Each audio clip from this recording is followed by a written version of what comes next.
Fala turma, hoje eu tô aqui para fazer um review com vocês da live que eu fiz com a Mary Popendick essa semana que passou na segunda-feira. Alguns de vocês puderam participar, outros eventualmente não, ou tiveram alguma dificuldade para capturar a mensagem ali por causa do idioma. Então vou capturar aqui os key points, os highlights dessa mensagem que foi transmitida de uma maneira muito sábia pela Mary e pelo Tom Popendick. Antes da gente dar início, eu queria te convidar para se inscrever na Semana do Agilista Raiz, todas essas lives que eu estou fazendo com meus mestres, com a Mary, com o Tom, com a Pat Reed. Na próxima semana a gente vai ter com o Henrik Niebuhr, na sequência vamos ter uma live com o Joshua Kireevsky, que são lives onde eu estou trazendo para vocês a perspectiva de autores reconhecidos globalmente pelo trabalho que eles têm feito com relação à agilidade. Então, quando a gente fala sobre agilidade raiz ou agilista raiz, o meu objetivo não é desconstruir uma profissão que está sendo criada, mas sim te dar oportunidade de compreender como a agilidade funciona de verdade e poder com isso transformar os seus resultados.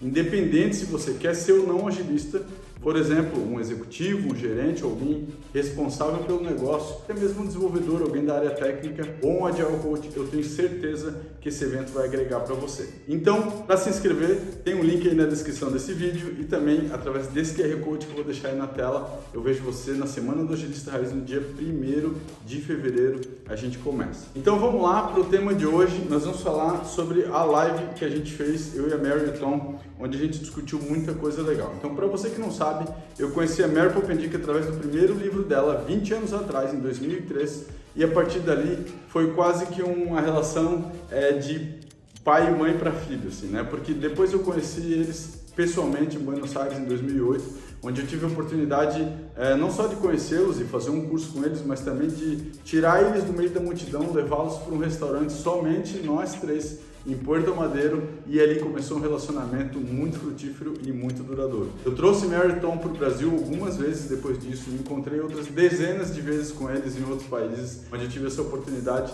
Em todos esses encontros, eu sempre discuti muito sobre as minhas ideias, sobre aquilo que eu estava fazendo, pegava feedback com eles e direcionava o meu caminho. Então, a pirâmide Lean, todo esse framework que eu construí através dessa jornada, ela reflete justamente esse aprendizado. Para quem não conhece, a Mary e Tom Popendick, eles são autores dos livros de Lean Software Development, os livros mais importantes sobre o tema escritos até hoje. E a Mary, a Mary especificamente começou a desenvolver software mais de 30 anos antes dela ter contato com agilidade, isso mesmo, em 1967. Eu não era nem nascido ainda nessa época, quando ela já era desenvolvedora. Ela salientou, ao longo da história que ela contou ali no início, que naquela época, principalmente quando surgiu essa ciência, a ciência da computação, os computadores eles eram utilizados para resolver problemas muito complexos. Geralmente eram utilizados para automatizar processos mecânicos ou industriais que muitas vezes acabavam trazendo risco para as pessoas que estavam envolvidas naquele processo. Ela mesma citou um exemplo de um software que ela desenvolveu para controlar máquinas dentro de um laboratório, e se alguma coisa desse errado ali, todo o laboratório poderia explodir, matando todo mundo. Então, é uma situação bem crítica. Uma outra vertente também em que o software sempre foi muito utilizado foi para automatizar processos de negócio existentes. Na automação de processos existentes de negócio, que são a automação de processos manuais, de tarefas repetitivas, de cálculos, de fechamento contábil, de balanço, essas coisas mais relacionadas a números, né? Então, esse tipo de atividade geralmente sempre foi de responsabilidade dos departamentos de tecnologia ou da TI das grandes organizações. E ela, como engenheira, ela nunca fez parte da TI, ela sempre fez parte da engenharia. Então, o mindset que ela transmite através da mensagem dela é sempre o mindset de um engenheiro, como que o engenheiro pensa sobre a resolução de problemas. E aí ela conta, que nessa época era tudo bastante difícil, lógico, o conhecimento não era tão disseminado, as linguagens e os ambientes de desenvolvimento não eram tão aprimorados, e existia toda uma sorte de dificuldades ali. Isso, 20, 30 anos depois, aí, quando chega ali pelos anos 2000, quando chegam os métodos ágeis, ela coloca que os métodos ágeis eles ajudaram realmente a facilitar o processo das áreas de tecnologia para entregar soluções para o negócio. E eu comentei com ela sobre a minha experiência em grandes corporações, onde eu fiz o mapeamento do fluxo de valor, o Value Stream Mapping. Algumas grandes corporações onde eu constatei que, em geral, na média, as empresas levam 18 meses para trazer soluções para a área de negócio. Só que de todo esse tempo gasto, de todos esses 18 meses gastos para construir a solução, em geral, apenas 5% do tempo é de fato tempo investido, o tempo gasto gerando valor para o negócio. Então, quando essas áreas vêm com as soluções prontas da área de negócio para os desenvolvedores da tecnologia, os desenvolvedores acabam virando tiradores de pedido. Então, alguém chega e fala para você o que você tem que fazer, como é que você tem que fazer. E ela salienta de uma maneira bastante enfática que não é dessa forma que a gente trata engenheiros. Muitas vezes os próprios engenheiros, né, no caso os engenheiros de software, os desenvolvedores, eles se deixam tratar dessa forma. Então eles acabaram entrando num ambiente que eles se tornaram moldados por aquele ambiente. Como a lei de Conway, ela fala, né, que a gente acaba ficando restringido a produzir soluções que são reflexo do ambiente em que a gente está inserido. Então, o ponto é que os engenheiros, eles não são tiradores de pedido. E nós, como desenvolvedores de software, na visão dela, nós somos vistos como engenheiros de software. E tal como engenheiros, então nós deveríamos sempre criticar aquilo que está chegando para nós e não simplesmente virar tiradores de pedido. Então ela ressalta que você não fala para o engenheiro o que ele deve fazer. E é isso que a maioria dos departamentos de TI, a maioria dos desenvolvedores que tem por aí hoje, acabam fazendo, ou seja, eles recebem ordens, eles simplesmente pegam uma task e implementam aquela task sem mesmo criticar o que está acontecendo por trás.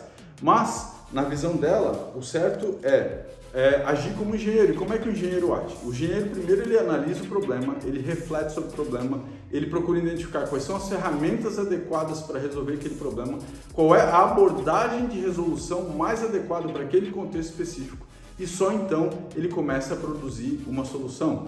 Então a gente não chega para o engenheiro e fala assim, ó, eu quero este resultado desta equação e em tal data. Então, geralmente, quando a gente chega com um problema para o engenheiro, a gente não pode, de certa forma, inserir uma restrição de data para ele. Porque muitas vezes, lógico, prazo é importante, a gente sabe disso.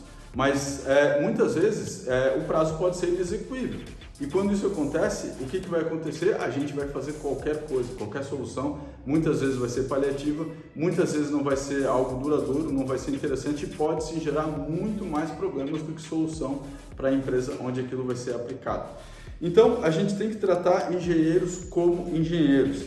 E uma coisa interessante, pessoal, é que ela salienta que engenheiros são treinados por engenheiros mais sêniores. E esses engenheiros mais sêniores, por sua vez, que geralmente estão trabalhando assim em loco, aonde que está acontecendo a resolução do problema, eles são auxiliados por que ela chamou de engenheiros estruturais. E esses engenheiros estruturais são os grandes arquitetos do sistema que olham para a corporação, olham para a cidade, olham para o sistema como um todo, aplicando, lógico, o pensamento sistêmico para compreender como que as práticas e as soluções que estão sendo desenhadas por um determinado time pode impactar o ecossistema como um todo. Então, na visão da engenharia, a gente sempre tem que se preocupar com esse aspecto. A gente não deve simplesmente receber ordens, né, de você tem que fazer isso aqui, esse aqui é o backlog, pronto, você chega e faz sem ao menos criticar isso aí. A gente precisa de fato compreender primeiro qual é o valor que está por trás daquilo que a gente vai desenvolver e a gente deve então, como engenheiros, aceitar a responsabilidade por aquilo que a gente está construindo. E aí a gente trouxe um exemplo interessante, pessoal, daquele software da Boeing que acabou tendo um problema e causou a queda dos dois 737 MAX e matou muita gente, o MCAS, o MCAS. Esse software, pessoal, basicamente as pessoas que desenvolveram esse software, elas não levaram em consideração aquilo que a gente chama de single point of failure, ou seja, se você desenvolve algo onde se uma única coisa falhar, você vai ter um problema sério, então você não deve proceder dessa forma. E ela salientou a importância que ela aprendeu lá no início da carreira dela sobre a gente desenvolver uma mentalidade fail safe, ou seja, se você for falhar, que você fale com segurança. Então a gente tem que considerar as possibilidades de erro, as exceções à regra, e aí compreender qual é o impacto que isso causa quando a gente pode ter um erro. Então, no caso do software da Boeing, um único erro matou muita gente. Então a gente precisa se preocupar, e como engenheiro de software, se a gente quer ser tratado como engenheiro de software, a gente precisa assumir responsabilidade pelo que a gente faz. E dessa forma, a gente vai então agir como engenheiro e não como tirador de pedido. Tá claro para você? Ela salienta que Apesar dos processos ágeis ajudarem muita coisa, a trazer soluções ou trazer um processo mais bem estruturado para resolver problemas já conhecidos, eles acabaram se tornando o foco principal. Isso acabou desnorteando um pouco as coisas. Então, em geral, os engenheiros de software eles refletem sobre o problema, enquanto que na TI a gente simplesmente faz aquilo que te falam para fazer.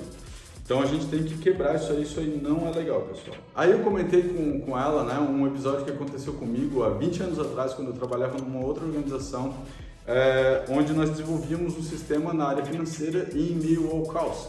E um único erro, um único bug nesse sistema causou um pagamento de 5 milhões de reais, causou que esse pagamento não fosse efetuado pelo nosso sistema e aí gerou uma multa de 50 mil reais por dia para a empresa que a gente trabalhava. Então você pode imaginar o impacto disso. Aqui eu estou falando de um problema financeiro, não chega a ser um problema que afeta ou que põe em risco vidas humanas, mas mesmo um problema desse tipo ele pode sim afundar uma empresa, levar ela à bancarrota. Então, na minha visão, eu salientei para a Mary e para o Tom que agilidade não é algo que a gente pode usar ou comprar. Agilidade é algo que a gente precisa ser. Então, nós precisamos ser ágeis na nossa essência. Enquanto que uma empresa que não entende nada de agilidade está tentando ser ágil, ela traz ajuda de fora, como um Agile Coach, um Scrum Master, um agilista, isso é interessante, mas o que não é interessante é a gente tornar o processo dependente disso, dependente dessas pessoas. Pessoas que não estão diretamente na linha de fogo, não estão responsáveis pela entrega.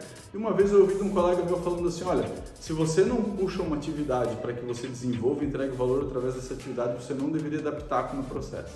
Então eu, como sou lá da velha guarda, da raiz da agilidade, onde a gente construiu a agilidade para resolver os problemas que a gente tinha, não porque a agilidade era legal. Eu estava envolto em meio ao caos, com problemas muito críticos, trabalhando mais de muitas vezes todos os dias do mês, todos os finais de semana até tarde, tendo problemas sérios na minha vida, na minha família por causa disso. Então eu queria resolver toda essa problemática através da agilidade. Eu não queria adotar ágil porque era legal ou ensinar agilidade para os outros porque ela era legal. Então, o importante a gente entender com relação à agilidade é que a agilidade ela tem que fazer parte daquilo que a gente é.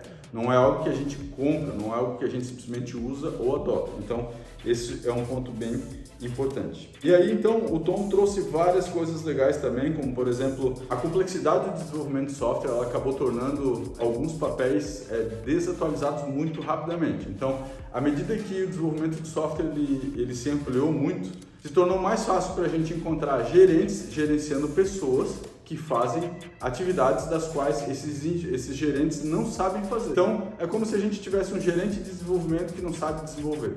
Quantos desses você conhece por aí? Quantas pessoas gerenciam pessoas e os gerentes não sabem fazer o trabalho das pessoas que eles gerenciam? Então, isso é péssimo na visão deles.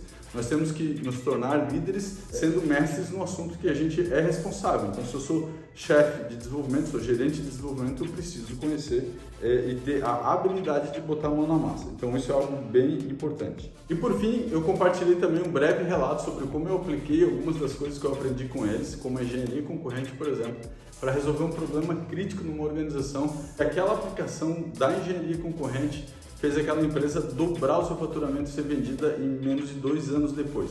Então, eu aprendi com o Mary, com o Tom Popendick, muitas coisas interessantes sobre Lean, muitos princípios, muitas práticas e ferramentas que hoje, inclusive, fazem parte da pirâmide Lean. Esse framework que eu criei em 2006, então já são muitos anos de evolução e toda essa prática, esse conhecimento, tudo isso que eu adquiri com esses mestres está inserido nisso, que eu vou ensinar para vocês na Semana do Agilista Raiz. Então, se você não se inscreveu ainda, eu te convido e não se esquece das nossas próximas lives. A próxima é na terça-feira, no dia 31 de janeiro, às 12h30 no YouTube com o Henry Knieber. Eu te vejo lá.